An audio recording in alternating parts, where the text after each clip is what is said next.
Welcome back. For a second straight day, Russia is signaling it is in no rush to set up a meeting between Presidents Putin and Zelensky, despite the push by President Trump for the two leaders to meet face-to-face. Today, Russian Foreign Minister Sergei Lavrov laid out Moscow's latest conditions for such a meeting, questioning whether President Zelensky has the authority to negotiate an agreement on behalf of Ukraine.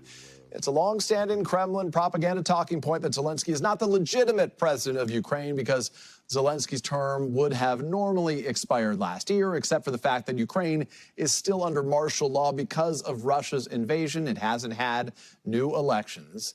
Meanwhile, Russia is continuing its aerial bombardment of Ukraine. According to Zelensky, overnight, Russia launched nearly 600 drones and some 40 missiles across Ukraine, even hitting an American-owned factory in western Ukraine. 15 people injured there.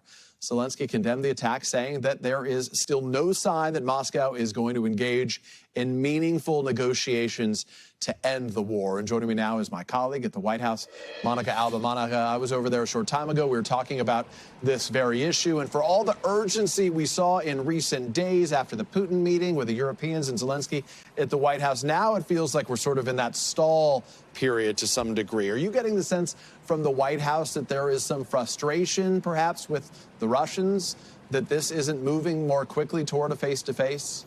Well, I have to tell you, Peter, it was a week ago that we were in Alaska covering that meeting, and coming out of it, you're exactly right. President Trump said his goal was to set the table for the next meeting, for that potential meeting between Presidents Putin and Zelensky, and then a trilateral meeting that would include President Trump as well. But now we're getting both some mixed signals and some notable silence on this topic. Exactly what they are thinking about that bombardment of an American business you just mentioned, or the comments from the Russian Foreign Minister Sergei Lavrov today, pouring cold water on any kind of meeting. You're just not hearing any kind of response on either of those from the White House. And they did say yesterday that behind the scenes, that's really where the effort is, that those Russian and Ukrainian officials are still in contact, trying to potentially plan a meeting, and that much of those logistics are actually being brokered by the United States. So even if we're not getting a lot of public progress, the White House claims that they are making some progress. Again, they insist on this privately,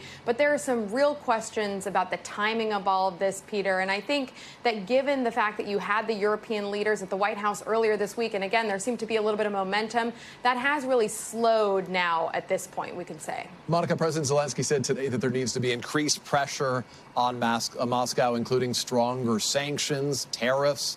Does the White House view it that way? Is the president open to renewing his threats or even imposing those secondary sanctions on Russia? You'll remember the reason we had that summit with Putin, in part, was because there had been a deadline only a week earlier for those secondary sanctions to go into effect. Now there is no new deadline and no new sanctions. Exactly. And heading into the Alaska summit, President Trump had said there could be severe consequences in the form of those sanctions or other measures. But then now everything appears to be in a holding pattern while these negotiations continue. The White House says that that's an option that they will still reserve, that they could still use. We know there has been a little bit of movement on Capitol Hill, and certainly maybe when the Senate returns in the short term, they may take this up. There could be a bill that would slap additional sanctions on Russia. But even Trump administration officials have said, Peter, that they're not sure that that would have much of an impact because in the past they haven't. So there's also this narrative that even if they did them, what would it mean? And then also you do have the White House right now saying we want to let diplomacy play out.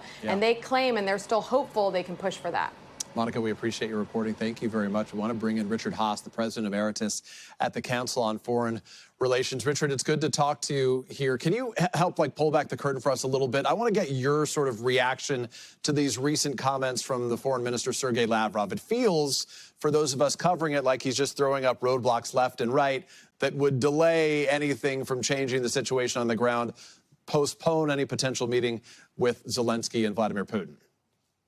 Well, Peter, it feels like he's throwing up roadblocks because he is throwing up roadblocks. The Russians aren't serious about wanting peace. They want to prosecute the war. They think the time is on their side. They can wear down Ukraine.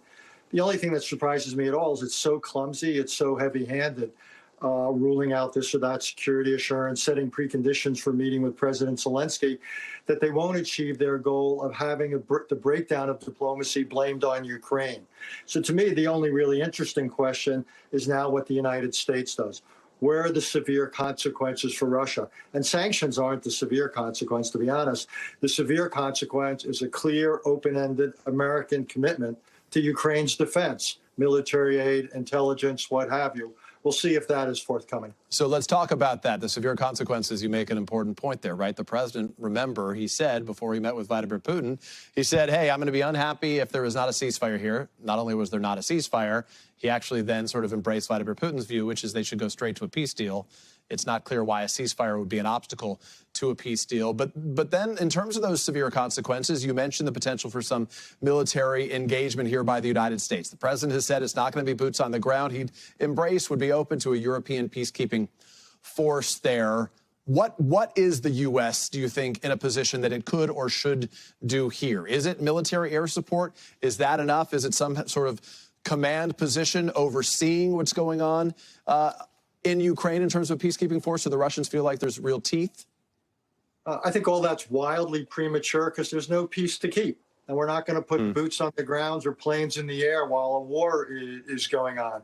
If we're serious, we will provide Ukraine the means it needs to defend itself and to bring the costs of war to Russia. I also think, Peter, since you alluded to it, the president made a tactical error by buying Putin's approach. We should go ceasefire first. Trying to get a peace agreement is so difficult, so complicated. Again, it's a recipe for simply prolonging this war. The United States should have stuck to its approach, try to get a clean ceasefire, and keep open the possibility of diplomacy to address the so-called final status issues down the road. But essentially, we fell into Putin's trap here. We've repeated this point a million times by now, right? But the president said that he could have this war wrapped up, maybe even before he took office. He said it would be so easy to do. Now he acknowledges how hard and complex it all is right now. How concerned should Zelensky, the Ukrainians, the Europeans be about the possibility at some point that Donald Trump sort of just walks away from these peace talks? He said, hey, you know, I did what I could. It's up to them to figure it out from here. They shouldn't be concerned that he walks away from peace talks. Again, you need a partner. Russia's not a partner. The real question is whether he walks away from supporting Ukraine's defense. That's the big issue. If he stands by Ukraine, he will actually increase the odds he could get the ceasefire and one day the peace that he wants. So it's very much in his hands. He's got the right goal, don't get me wrong.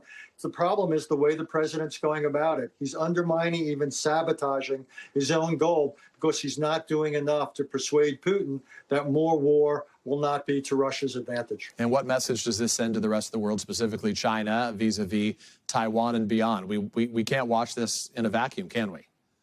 Absolutely not. As big as the stakes are for Ukraine and for Europe, you're right. The stakes are global. If we show that people can acquire territory by force and get away with it, this will hardly be the last such case. It's why we went to war against Iraq 30-odd years ago. It's why we should stand by Ukraine now, in part to deter China from moving against Taiwan. Richard, I've benefited a lot from your expertise as I've been reporting this out a little bit. Let me pull back the curtain, sharing that with the audience. Help me, though, as we go forward here. What worries you? What, as you look, at the horizon right now, what worries you about what we're witnessing taking place right now between Russia and Ukraine?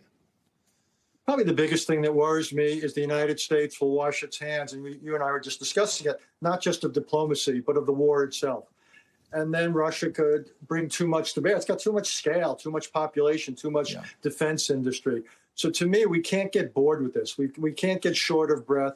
We've got to stand by Ukraine, not to liberate all of its lands, but to defend itself. And one day to persuade, however reluctant he may be, Vladimir Putin, that he's got to accept a ceasefire because the costs of war are simply becoming too great for Russia. And as you said, the ramifications are much wider just in that region and how they affect the rest of the global community as well. Richard Haass with the very latest. Richard, I appreciate your expertise on all these topics. We thank you for watching. And remember, stay updated on breaking news and top stories on the NBC News app or watch live on our YouTube channel.